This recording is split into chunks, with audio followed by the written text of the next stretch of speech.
নমস্কার বন্ধুরা, কেমন আছেন? আজকে আমরা তৈরি করব একটা খুব সহজ রান্না, সেটা হচ্ছে খিচুড়ি। এতদিন তো আপনারা অনেক রকম খিচুড়ি খেয়েছেন, আলু দিয়ে, কুমড়ো, বিনস আর ফুলকপি দিয়ে, পাশে তো বাঁধাকপি থাকেই। কিন্তু এই খিচুড়িটা আমি একদম অন্যরকমভাবে বানিয়েছি, পনির আর মাশরুম দিয়ে। তো পনির আর মাশরুম দিয়ে খিচুড়িটা চলুন আজকে তৈরি করি। ও হ্যাঁ, বাড়িতে এটা নিশ্চয়ই তৈরি করবেন, খুব টেস্টি হয় এটা। এখানে ডাল সিদ্ধ হতে অনেকটা সময় নেয়, তাই আমি ডাল কিছুটা সিদ্ধ করে নিয়ে চাল দিই। আপনারা চাল আর ডাল দুটোই একসঙ্গে দিতে পারেন। আমি এখানে 3 জনের মতো এস্টিমেশন করে বানাবো খিচুড়ি। তার জন্য নিয়েছি আমি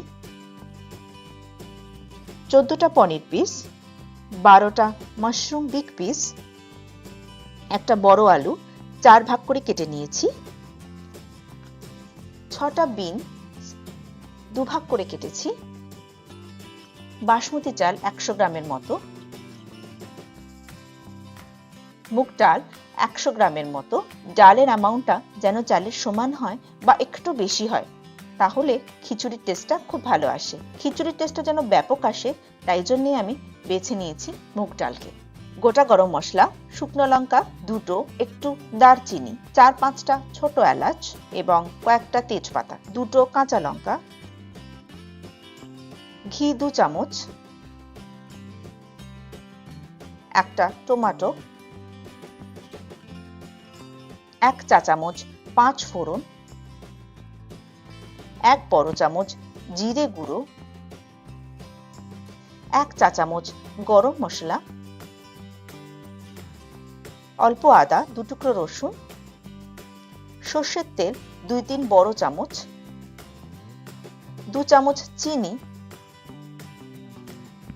1 চা চামচ হলুদ গুঁড়ো ও পরিমাণ মতো নুন। এবার আমরা মুগ ডালকে শুকনো খোলায় রোস্ট করে নিলাম। একটু পাত্র গরম করে সর্ষের তেলকে গরম করে নিলাম। পুরো ঘি দিয়েও করতে পারতাম, কিন্তু একটু ক্যালোরি কনসাসদের জন্য তেল দিয়ে করলাম। পনির আমরা ভেজে নেব সবার আগে। পনিরকে যদি আমরা ভেজে নিই তাহলে পনির ভেঙেও যাবে না এবং টেস্টও খুব ভালো আসবে। নুন দিয়ে ভাজবো এবং উল্টে পাল্টে সব দিকই হালকা করে ভেজে নেব।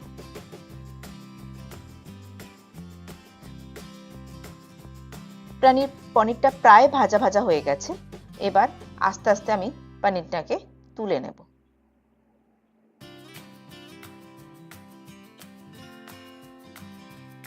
এরপরে আমরা ভাজবো বিনস, আলু এবং মাশরুম।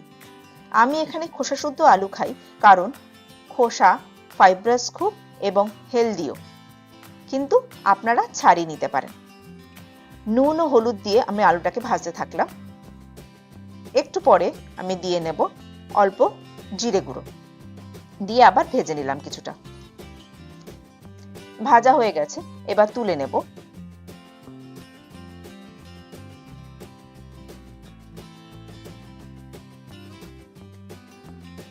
এরপরে টমেটো দিয়ে নিলাম, সেটাকেও নুন দিয়ে ভেজে নেব আমরা অল্প একটু। আমার ভিডিওটা ভালো লাগলে আমার চ্যানেলকে সাবস্ক্রাইব করতে প্লিজ ভুলবেন না এবং বেল বা ঘন্টার চিহ্নটা প্রেস করবেন, তাহলেই কিন্তু আমার ভিডিও নোটিফিকেশন পাবেন, আদারওয়াইজ পাবেন না। আর ভালো লাগলে লাইক ও কমেন্টও করবেন প্লিজ। অল্প একটু টমেটো ভেজে নিলে টেস্টটা বেশ ভালো আসে, তাই জন্য আমি টমেটোটা এখানে ভেজে নিলাম। এবার দিয়ে নিলাম আরেকটু তেল এবং গোটা গরম মশলা এবং 5 ফোড়ন দিয়ে আমরা একটু ভেজে নেব। 1 মিনিটের মধ্যে দিয়ে দেবো আদা রসুন এর পেস্ট, লঙ্কা, জিরে গুঁড়ো, নুন এবং বাকি হলুদ গুঁড়ো। মশলাটা ভাজা ভাজা হয়ে গেলে আমরা দিয়ে দেব ডাল এবং সেটাকে ভেজে নেব। ডাল শুকিয়ে গেলে আমরা দিয়ে নেব জল। আপনারা চাল আর ডাল দুটোই একসঙ্গে দিয়ে দিতে পারেন এবং সেটা এরকম ভাবে ভেজে নেবেন। ভেজে নিয়ে তারপরে জলটা দিয়ে দেবেন।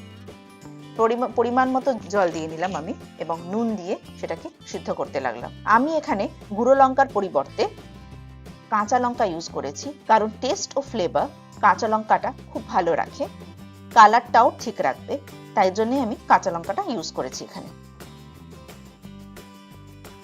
এবার আমি দিয়ে দিলাম আলু এবং পরিমাণ মতো একটু জল যোগ করে নিয়ে এটাকে ফোটাতে লাগলাম।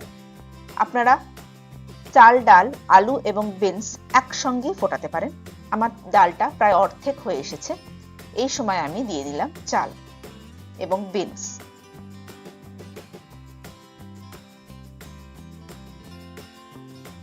নাড়িয়ে নিয়ে আবার সিদ্ধ করতে দিয়ে দেব। প্রায় 3/4 সিদ্ধ হয়ে গেলে আমরা দিয়ে নেব টমেটো এবং মাশরুম। ঢেকে দিলাম আবার।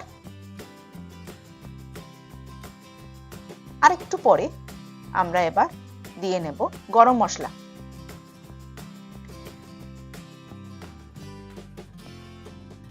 দিয়ে আবার ঢেকে দেব যাতে ফ্লেভারটা ভালো আসে। লাস্টে, একদম লাস্টে আমরা দিয়ে নেব চিনি এবং পনির। আমার খিচুড়ি প্রায় হয়ে গেছে। জাস্ট নাড়িয়ে নিয়ে শেষে আমি একটু ঘি দিয়ে নেব। ব্যাস হয়ে গেল, দারুণ খিচুড়ি তৈরি। সঙ্গে সঙ্গে খেলে একটু ঝোলা ঝোলা ব্যাপারটা থাকে এরকম, আর একটু পরে খেলে একটু টাইট হয়ে যায়। কি ভালো লাগছে আমার খিচুড়ি, সুন্দর হয়েছে। নিশ্চয়ই বাড়িতে ট্রাই করবেন, এটা খুব ভালো হবে। আর আমায় জানাবেন কিন্তু কেমন লাগলো। বিদায় নিলাম, খুব ভালো থাকবেন।